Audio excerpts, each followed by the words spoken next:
Okay, you're about 4 months old. I used to play nursery rhymes like all the time. And I remember, high school closing, and all of a sudden you hear, it was so special because there you are, 4 months old, and you're creating a melody for your baby.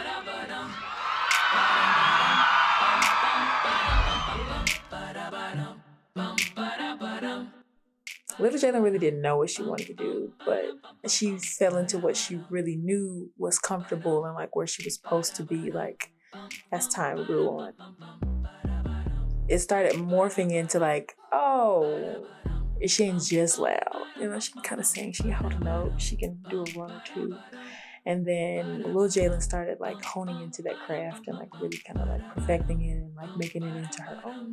Growing up, I was a busybody, and the way that my mom made me stay busy, she had put me in the arts. At first, I was in Superstar Kids with Miss Tamiko Star, and then after that, maybe like 12-ish, I transitioned to Youth Ensemble of Atlanta, where I like met friends, like people who I've like grown up with.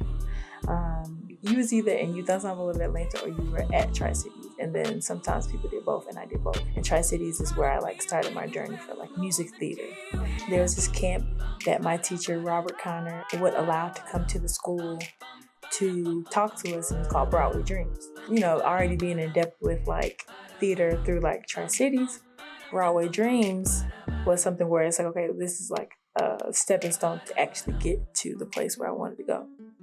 I was just listening to an accumulation of music as a child, and then I fell in love with like compositions and jazz music, and I don't think that I knew that I liked it before I got to Broadway. My mom always like reminds me of a conversation that I had with her while we were in the car. Like, she always remembers me saying, like, I really just want to like heal people or like speak to people's souls through music. I always have like a vision. Whether they knew you or not, it's the gravity that pulls because of what's coming out of you. You ain't out here trying to chase a trend. You're being innovative about something that was already been great. Yeah. Right? So I listen to those records, I listen to your records, I listen to their records. Great records. Your records are big. I was on Broadway and I was very depressed to a certain extent, and I was making music while being in, this basement of a theater. Every time I get a break or like in between shows, I would write music and create music. I basically wrote my whole EP while being on Broadway, taking that and like leaving and then bringing illustrations to light.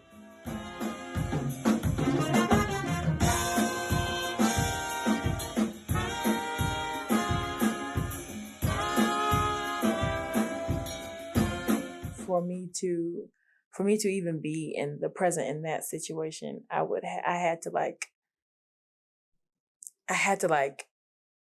get through the depression on Broadway, to write the music, to bring the music back to Georgia, to meet somebody, to make the decision out of the cold blue air to start working with this person, then illustrations. Now that it is technically the past in my eyes,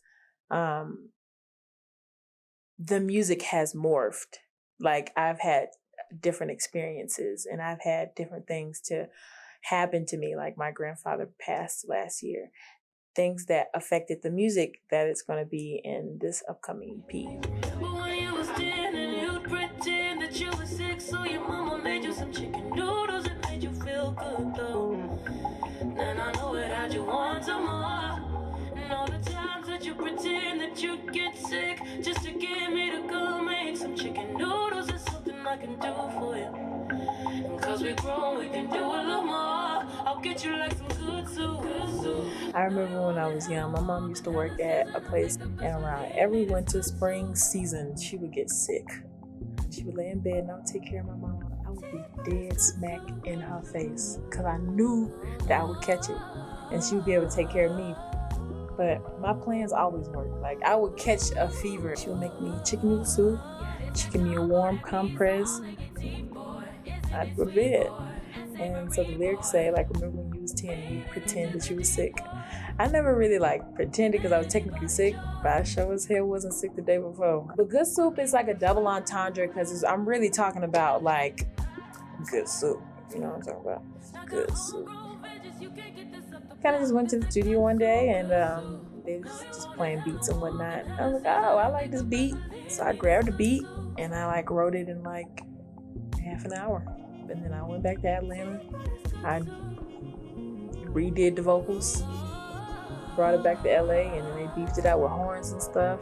And then Good Soup came about. It was finally gonna be out there. Like when I actually performed it, they be like, ooh, Good Soup. Ooh.